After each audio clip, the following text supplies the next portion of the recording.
നമസ്കാരം കൂട്ടുകാരെ, ഞാൻ ഇന്നൊരു ഞണ്ട് കറി ഉണ്ടാക്കാൻ പോകുന്നു. അപ്പോൾ അതിന് വേണ്ടി ഞാൻ ഞണ്ട് ക്ലീൻ ചെയ്ത് വെച്ചിട്ടുണ്ട്.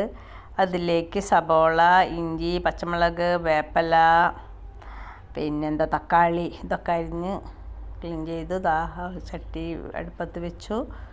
അതിലെല്ലാം കൂടി അങ്ങോട്ട് വഴറ്റി, കുറച്ച് ചെറുള്ളിയും വേണം കേട്ടോ. എല്ലാം കൂടി വഴറ്റി അതൊന്ന് വാടി വരുമ്പോൾ അതിലേക്ക് മുളക് പൊടി, മല്ലിപ്പൊടി, ഗരം മസാല എല്ലാം നമ്മൾക്ക് ഓരോരുത്തർ കണക്കിനനുസരിച്ചാട്ടാ അങ്ങോട്ട് ഇട്ട് കൊടുക്കുക.